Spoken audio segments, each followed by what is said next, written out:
So you probably can't tell because you probably can't tell or you don't care. But I'm sitting today and I'm sitting today because I'm exhausted is the thing. So I decided to sit for today's video and that's going to be fun.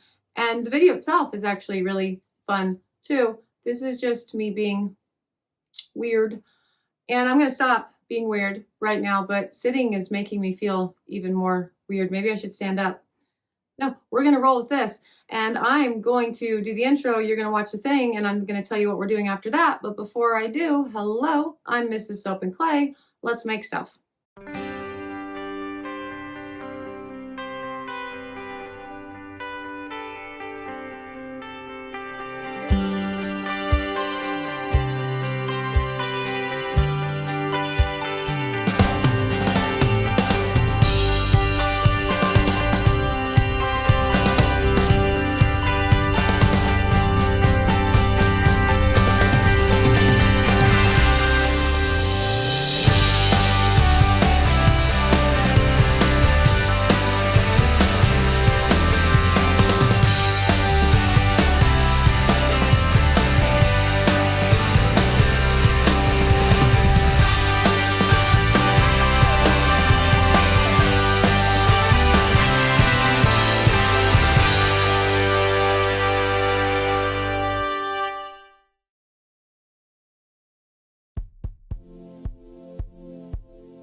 How's it going, Sudsers? Welcome back to the channel. You are at Soap and Clay, where we make all the soapy things. And we're not making a soapy thing today. We are making a lip exfoliating thing today, which is awesome.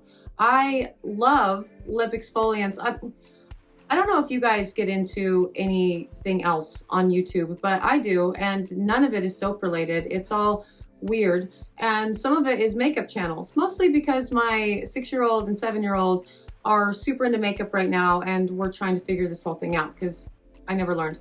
And anyway, all of the makeup gurus and all of their channels say that the best thing that you can do for your lips before you put on a long-lasting lippy is to exfoliate them. And I 100% agree. Now, I've been making exfoliating sugar lip scrubs for a while, for several years. They've been in the line. And I love them, but I'm always looking for ways to improve them. And I've been tinkering with a cool recipe lately that I have finally dialed in and completely love. And so I'm going to share the recipe with you today, and you can watch the lip exfoliating scrub sugar thing in action. So let's go.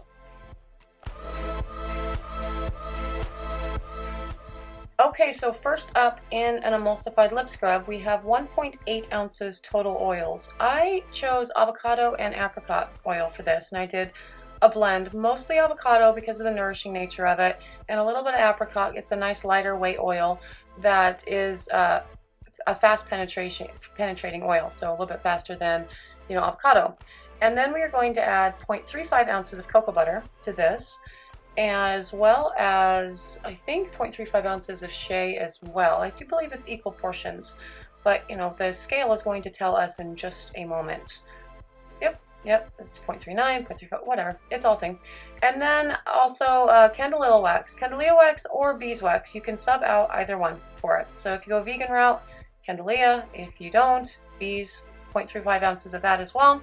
And then the emulsifying wax. So this emulsifying wax, we put in 0.5 ounces of the e-wax. And then that is going to go into the microwave and be melted down while we prepare the sugars. Now within this, we have a castor sugar, which is a finer grain sugar than, granulated. So it's safe to use for, delicate areas like your lips. But in addition to that, I also put in some orange peel powder as well as some lime peel powder. And we will talk more about both of those things during the mix.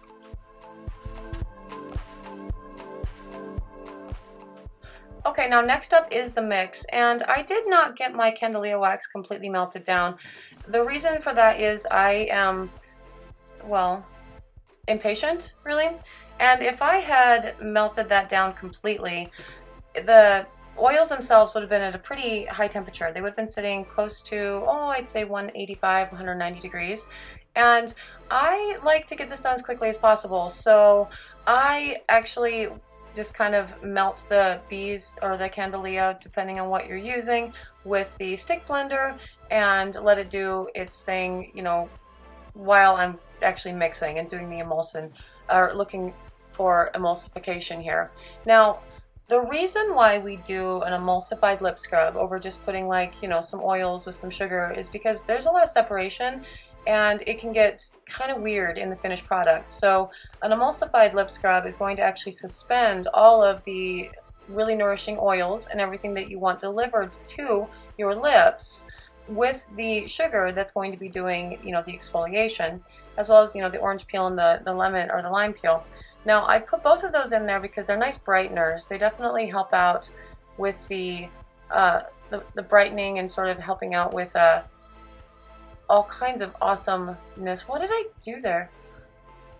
Okay, I'm a hot mess when it comes to putting in the okay, so first step, you're going to want to emulsify your oils for a good 1 to 2 minutes, right? And then once your oil blend is under 135, well, really under the melt point of sugar is really the important thing. With a castor sugar, I believe it's at 160 is the melt point. So anything under there, you are good to go, which again is why I don't fully melt my candelilla wax with the rest of my oils, because it takes longer for it to melt, and then it's hotter, and then I have to wait for the whole thing to cool down. It's a big old thing. So then you go ahead and you mix for another full minute to incorporate the sugar. But with me, I was just a hot mess with all that, and I'm like pouring the sugar directly onto the head of the stick instead of just whatever, and I did it multiple times, so I had to clean up the top of the stick, and it's all a thing. Now, this is a very beautiful consistency, so very fluid. You can absolutely pour this. If you find that it's gotten too cool, you can totally put this back in the microwave and melt it down for a little bit. 10-15 second bursts, you know. Again, you don't want to get it so hot that the sugar is going to start melting, but a nice pourable consistency makes the entire process easier. So I highly recommend doing that and keeping it at, you know, this consistency. Let's see how many times I can say consistency. But yeah, so this particular sugar scrub, it's a great exfoliator, but it also has all of the awesome, you know, nourishing oils and everything in there to really keep your lips nice and hydrated and protected before you put on like your long-lasting lippy, which is important because those things tend to be kind of drying, and also if your lips are not fully exfoliated and, you know, hydrated, they can cake and get crusty and look really strange, really, you know, really very fast. And so we don't want that. And so I have found that doing a nice lip scrub before putting on a long-lasting lippy is a great idea. And this one is my personal favorite one to use. We have two others in the line. There's one that has oatmeal in it, which is also awesome. And then another that's a brown sugar combo. And so it's great too. This particular one with the added benefits of the citrus is, you know, my favorite just across the board. Now these guys will set up for about an hour or so before I can put the caps on, and then, you know, I put the caps on and the labels and do the things. But it's a good process. It's pretty, you know, it's pretty simple. It's one of those things, you get the recipe dialed in and the actual making doesn't take too terribly long, which is, you know, that's a good thing sometimes.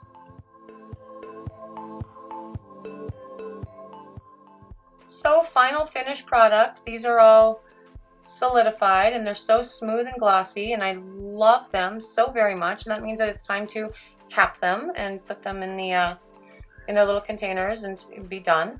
Now, as you can see, this batch, like total batch weight with this was, oh, let's say 4 ounces, right? And it makes quite a few of these. These particular containers, I think, are, I don't know, I would have to look. They hold more than a standard lip balm tube, that much I do know, but I don't know the exact ounce on it. I would have to check the website, and that information's there too. But yeah, those are the emulsified lip scrubs. Each little tub of these guys, they last a very, very long time. You don't use a lot anytime that you do your exfoliation for your lips, which is good, and I like long-lasting products, so that's awesome. And again, the addition of the citrus with the citrus peels in there, good brightener, definitely helps out with like the fine lines and all the stuff for me. And then I have, you know, the avocado oil, which definitely helps out those fine lines too. It's all, it's really good things all around. And yeah, that's the emulsified lip scrub. That is day 156. These things taste like candy, but you know, they're also super amazing for your skin and your lips, even if you're not wearing a long-lasting lippy. But you know, you can do that sometimes too because it's fun. I like to do the thing. No, it's still weird to be sitting. It's still weird.